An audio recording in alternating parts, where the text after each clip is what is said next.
हमारा टॉपिक है आज का हार्मोन इन एनिमल्स। इसमें देखिए हम बहुत सारे ग्लैंड्स के बारे में बताएं, पिट्यूटरी ग्लैंड, थायराइड ग्लैंड, ये ये है थाइमस ग्लैंड जो कि आपके हार्ट के पीछे होता है। उसके बाद ये दोनों किडनियों के ऊपर जो ग्लैंड है इसका नाम है एड्रिनल ग्लैंड, और इसका नाम है क्या, पैनक्रियास, जो आपके लीवर इधर से आता था और इधर की साइड में क्या होता था, आपके डाइजेस्टिव सिस्टम में या कह लीजिए कि एलिमेंट्री कैनाल में ये पैनक्रियास होता था, जो आपको पहले पता होगा पैनक्रियाटिक जूस निकाला जाता था। तो पैनक्रियाटिक जूस निकलना क्या था, एक्सोक्राइन, और ये क्या है, एंडोक्राइन, यानी ये हार्मोन के माध्यम से, यानी बिना पाइपलाइन के माध्यम से ये कुछ ना कुछ रिलीज करेगा। इसके अलावा मेल के केस में टेस्टिस और फीमेल के केस में ओवरी। अब आइए देखते हैं सबके काम के बारे में वन बाय वन। सबसे पहला काम किसका है, हाइपोथैलेमस। हाइपोथैलेमस को कहा जाता है master of master gland. Master gland कौन है, पिट्यूटरी ग्लैंड, इसका भी बॉस है हाइपोथैलेमस। ये क्या करता है, ये कुछ हार्मोन निकालता है, जैसे रिलीजिंग हार्मोन, रिलीजिंग अर्थात रिलीज करो, या फिर दूसरा आता है इनहिबिटिंग हार्मोन, या इनहिबिट करो।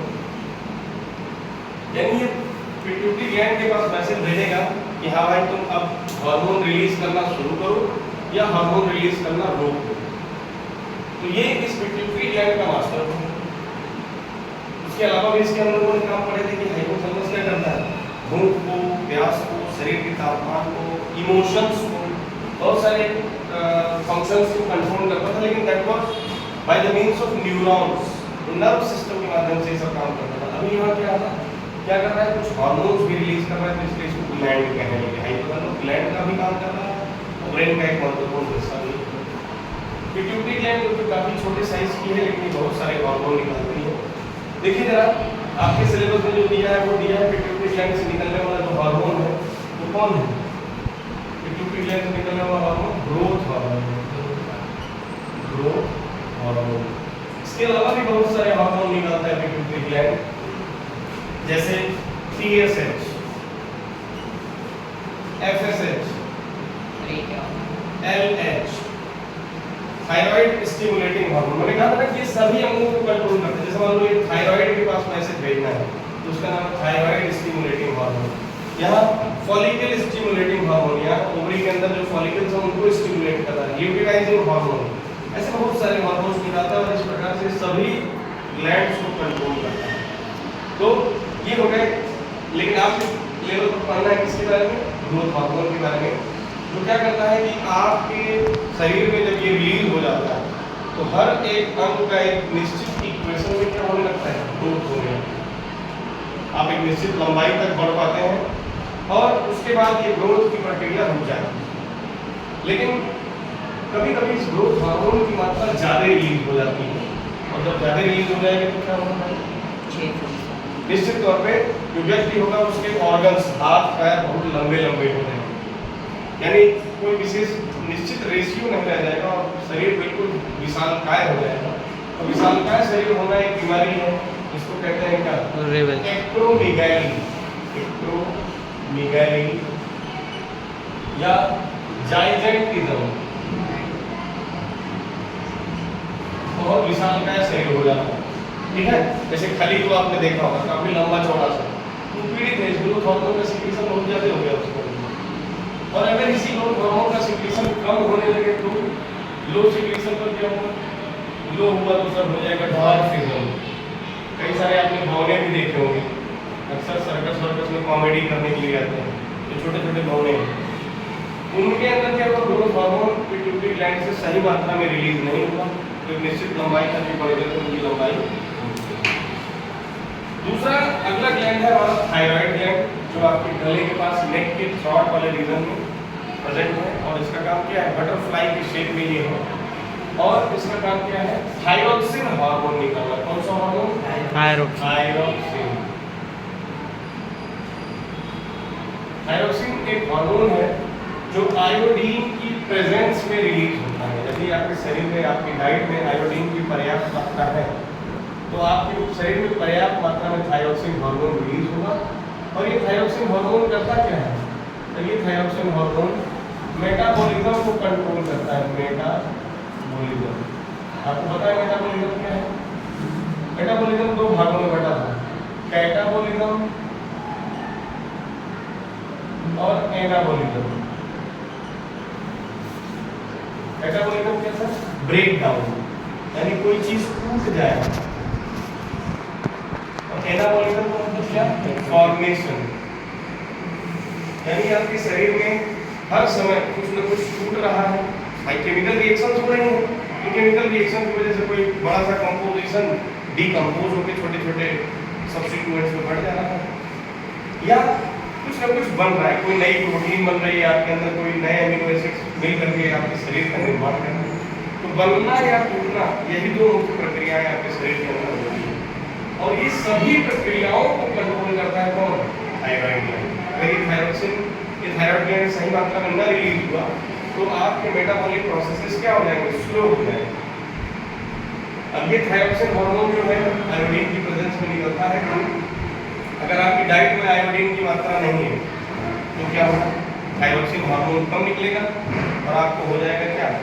हाइपोथायरॉयडिज्म। क्या कहते हैं? हाइपो मतलब कम, आपने 9th क्लास में पढ़ा होगा हाइपोथायरॉयडिज्म।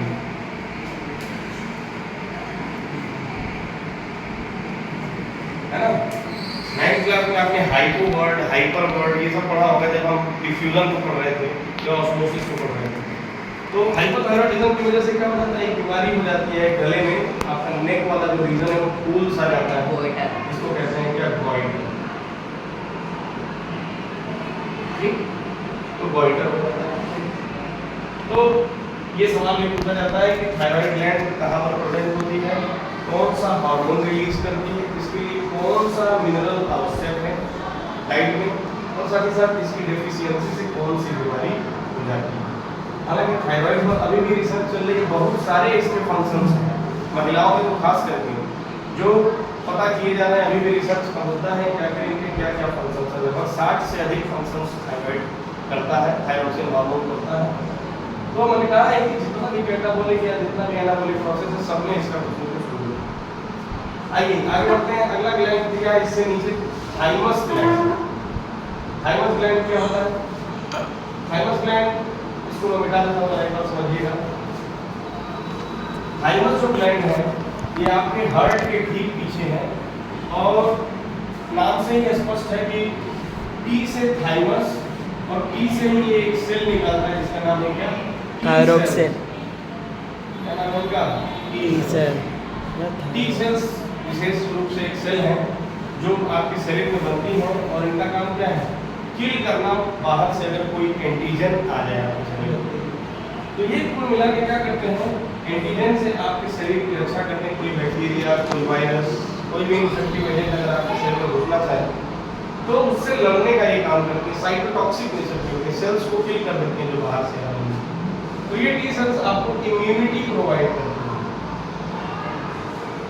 इम्यूनिटी, जब कोई बच्चा पैदा होता है ना, बहुत छोटी उम्र का जब है, जैसे आप हैं अभी, तो आपके पास थाइमस ग्लैंड का साइज काफी बड़ा है, और जैसे जैसे उम्र बढ़ती जाएगी, जैसे जैसे उम्र बढ़ती जाएगी, जैसे आप मेरी उम्र तक अगर पहुंचे तो इस थाइमस ग्लैंड का साइज क्या हो जाएगा? थोड़ा छोटा हो जाएगा। थोड़ी और उम्र अगर आपकी बढ़ी तो और छोटा हो जाए। जैसे जैसे उम्र बढ़ती जाती है साइज क्या होता जाता है? छोटा होता जाता है। इसका मतलब क्या? कि सर ये टी सेल्स का बनना कम होता जाएगा, यानी उम्र बढ़ेगी तो रोगों से लड़ने की क्षमता क्या हो जाती है? कम हो जाती है। क्यों? Because of the deficiency, because of the reduction of the size of what? Thymus gland. As it's reduced so the release product of T cells बच्चों की तो इम्यूनिटी वीक होती है कहा जाता है, लेकिन फिर भी वो बहुत सारे इन्फेक्शन से पहली बार मिल रहे हैं, तो इस वजह से वो दिखा सकते हैं सिम्टम्स बहुत सारे। लेकिन जैसे जैसे वो थोड़े बड़े हो जाते हैं तो दिखाई देगा कि उनके पास वो बहुत सारे ऐसी एक्टिविटीज़ कर रहे हैं जो नॉर्मल व्यक्ति कर रहा हो तो बीमार पड़ जाएगा, फिर भी वो खुश हैं और बीमार नहीं हो जाते। तो कहेंगे थाइमस ग्लैंड इस ग्लैंड आता है एड्रिनल ग्लैंड। कौन सा ग्लैंड? एड्रिनल। एड्रिनल ग्लैंड कहाँ पर प्रेजेंट है? आपके दोनों किडनी के ऊपर प्रेजेंट है। और सबसे महत्वपूर्ण, इससे सवाल जरूर पूछा जाता है बोर्ड के एग्जाम में, कि एड्रिनल ग्लैंड करता क्या है?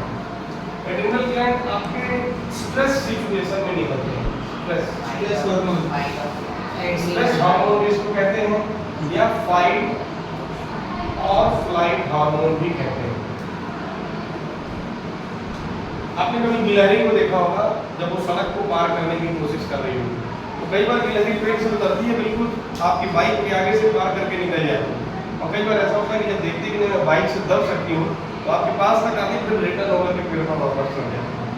तो अगर वो पार कर गई मतलब फाइट कर गई, और अगर पार नहीं कर पाई वापस लौट गई तो मतलब वहाँ से भाग ली, फ्लाइट करके हो गई। आपके जीवन में स्ट्रेसफुल कंडीशन आ सकता है, जैसे मान लीजिए आपको आपकी किसी से लड़ाई हो गई, 3-4 लड़के आपको घेर रहे हैं, दैट इज बहुत स्ट्रेसफुल सिचुएशन। अब तीनों चारों आपको मारने के लिए बेकार हो। आपने देखा कि तीनों जगह छोटे छोटे फुटकर बच्चे हैं, 18-19 है, तो आसानी से आप उनका इलाज कर देंगे। तो आप क्या करते हैं, उनके चारों के साथ अकेले फाइट कर जाते हैं। और जब दिखाई देता है कि काफ़ी लंबे छोटे सब खाली वाली के साइज के हैं, तो आप ऐसे में क्या करेंगे, फ्लाइट वाला। लेकिन चाहे दोनों में से कोई भी सिचुएशन हो, आपको एनर्जी जबरदस्त मात्रा में चाहिए। क्या चाहिए? एनर्जी। अब एनर्जी कैसे आएगी? एनर्जी तो तब आएगी जब हम भोजन को तेजी के साथ पाचन करें। तो आप देखते होंगे ऐसे सिचुएशन में आपकी सांसों की रफ्तार तेज हो जाती है ना, हार्ट बीट रेट हाई हो जाता है, हार्ट बीट रेट बढ़ जाएगा, और पाइलो इरेक्शन हो जाएगा। पाइलो इरेक्शन समझते हैं?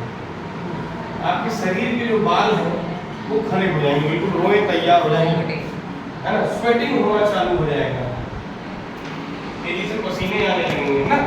तो ये सब सिचुएशन आपको इस हिसाब के लिए तैयार करती है कि आपको इतनी एनर्जी का संचार हो जाए, प्यूपिल डायलेट हो जाते हैं, आपकी आंखों में जो प्यूपिल उसका साइज बड़ा हो जाएगा, ताकि ज़्यादा से ज़्यादा रोशनी आपकी आंखों में आ सके, चीज़ें बड़ी बड़ी दिखाई देने लगी कि क्या मैं कर सकता हूँ, क्या उठा के इसके ऊपर पड़ सकूँ कि मेरी जान बच जाए। ठीक है, तो ऐसा जो एनर्जी आपके पास आ रही है इस स्ट्रेसफुल कंडीशन में, that is produced by adrenal gland. और जो हार्मोन इससे निकल रहा है इसका नाम क्या है? एड्रेनलिन। कौन सा? एड्रेनलिन। इसका एक विरोधी हार्मोन भी होता है, नॉन एड्रेनलिन, जो कहेगा कि अब पर्याप्त निकल चुका है भाई, अब बस करो, बंद करो। ये सब हायर क्लास में होते हैं, तो आपको याद रखना है adrenaline hormone is released by adrenal gland and it causes these features in the humans to produce maximum amount of energy. अच्छा, अब आता है आपका पैनक्रियाज। पैनक्रियाज मैंने बताया है कि ये दोनों फंक्शन करता है, एक्सोक्राइन भी और एंडोक्राइन।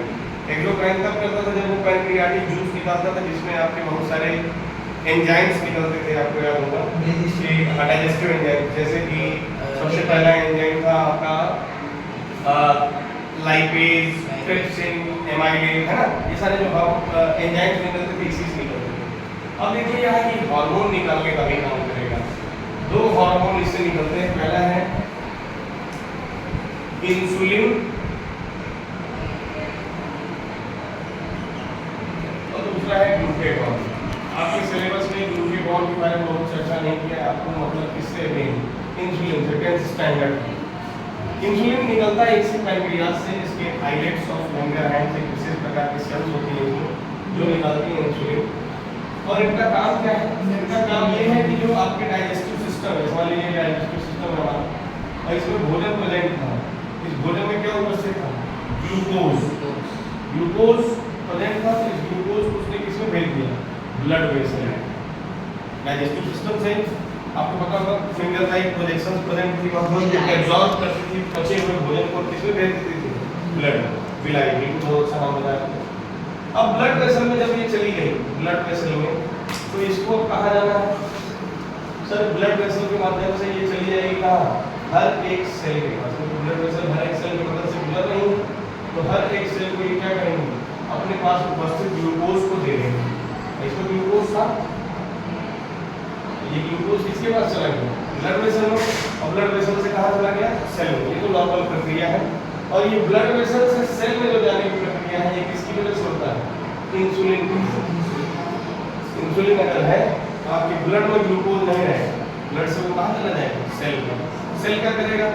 सर उस ग्लूकोज को पचाएगा और उससे एनर्जी प्रोड्यूस करेगा, है ना, ग्लूकोज को पचाएगा, ग्लूकोज से एनर्जी प्रोड्यूस करेगा, वो नहीं सो रहा है, ग्लूकोज डाउन करेगा और एटीपी के फॉर्म में एनर्जी प्रोड्यूस करेगा।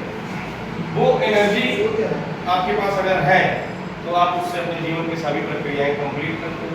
इंसुलिन देंगे शुगर लेवल को हाँ, तो शुगर एंड ग्लूकोज, शुगर का मतलब क्या है? ग्लूकोज तो इसी ग्लूकोज को वो दे दिया किसको? सेल। सेल इसका उपयोग करेगा और उससे एनर्जी बनाएगा। अब किसी एक व्यक्ति के अंदर इंसुलिन बनना अगर बंद हो जाए, कब बंद हो जाता है? जैसे किसी को डायबिटीज हो गई, तो डायबिटीज जब हो जाएगी तो क्या होगा? इंसुलिन बनना बंद हो जाएगा इसके पैंक्रियास। तो जब इंसुलिन बनना बंद हो गया या कम हो गया, तो इसके ब्लड में जो ग्लूकोज प्रेजेंट है या जो शुगर प्रेजेंट है वो सेल के पास नहीं जा रहा। तो जब सेल के पास नहीं जाएगा तो सेल एनर्जी कैसे प्रोड्यूस कर पाएगा?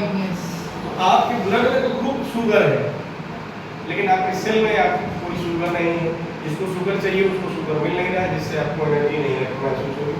आप कमजोरी में बैठे खा पी खूब रहे हैं, लेकिन आपके अंदर ऊर्जा का संचार नहीं हो पा रहा है। कारण ये है कि वो सेल के पास तक भोजन पहुंच नहीं पा रहा है। तो ऐसे में आप बाहर से इंसुलिन का इंजेक्शन दिया जाता है। जो डायबिटिक पेशेंट होते हैं सुबह भी शाम में पता चलता है इंसुलिन का इंजेक्शन लेना। तो कुल मिला के इंसुलिन एक ऐसा हार्मोन है जो ग्लूकोज के मेटाबॉलिज्म या शुगर के मेटाबॉलिज्म को कंट्रोल करता है। अगर ये इंसुलिन नहीं है तो व्यक्ति किस बीमारी से पीड़ित हो जाएगा? डायबिटीज। आगे बढ़े, अगला क्या है? ये आ जाता है आपका अगला ग्लैंड जो है वो है टेस्टिस। टेस्टिस मेल में पाया जाने वाला ग्लैंड है और इसका काम क्या है? टेस्टोस्टेरोन नाम का हार्मोन रिलीज करना है। टेस्टोस्टेरोन बहुत महत्वपूर्ण है ना? तो ये टेस्टोस्टेरोन नाम का हार्मोन लिपिड नेचर का होता है और इसका काम क्या है? इसका काम ये है कि जो मेल ओरिएंटेड बिहेवियर है, पुरुषों में जो पुरुष संबंध व्यवहार, जैसे growth of hairs on the face, growth of hairs under the armpits, growth of hairs around the genital organ, है ना? और साथ ही साथ एग्रेसिवनेस, मेल में जो एग्रेसिवनेस आ जाती है, अक्सर आप देखते हो पुरुषों को गुस्सा थोड़ी ज्यादा होता है। साथ ही साथ वाइडनिंग ऑफ शोल्डर, कंधे छोटे हो जाना, है ना? ये सारा व्यवहार जो है टेस्टोस्टेरोन की वजह से मेल से मिलता है। स्पर्म का प्रोडक्शन जो मेल में चालू होता है तो इस टेस्टोस्टेरोन के रिलीज के बाद शुरू होता है। अच्छा, फीमेल में पाई जाती है ओवरी, और ओवरी क्या करेगी? सर ओवरी ओवम को रिलीज करती है और साथ ही साथ इसके दो हार्मोन निकालती है, ओएस्ट्रोजन और एस्ट्रोजन प्रोजेस्टेरोन भी उसको कहते हैं, प्रोजेस्टेरोन, एस्ट्रोजन भी कहते हैं, प्रोजेस्टेरोन और दूसरा है प्रोजेस्टेरोन। तो ये फीमेल ओरिएंटेड जो भी बिहेवियर है, फीमेल में जो भी development at the age of maturity देखने को मिल रही है, all this developments and female oriented behaviour, female देखते हैं ज़्यादा इमोशनल होती है ना? छोटी छोटी बात पर अक्सर उनके आंसू आ जाएंगे, तो और कई सारे व्यवहार, पतली आवाज हो जाना, है ना? और वाइडनिंग ऑफ हिप बोन्स, बहुत सारे डेवलपमेंट जो फीमेल के अंदर हो रही है, all these are because of what? Progesterone. और प्रोजेस्टेरोन तो खैर रोल अपना प्ले करता है जब प्रेगनेंसी हो जाती है तब, अदरवाइज प्रोजेस्टेरोन का मेन रोल। तो ये सारे हार्मोन हो गए एनिमल में पाए जाने वाले और इनके फंक्शन, और साथ ही साथ कौन कौन सी ग्लैंड से ये रिलीज होते हैं और कौन सी ग्लैंड कहाँ लोकेटेड है, ये सब हमने सीखा। उम्मीद है आपको ये सब कुछ समझ में आ गया।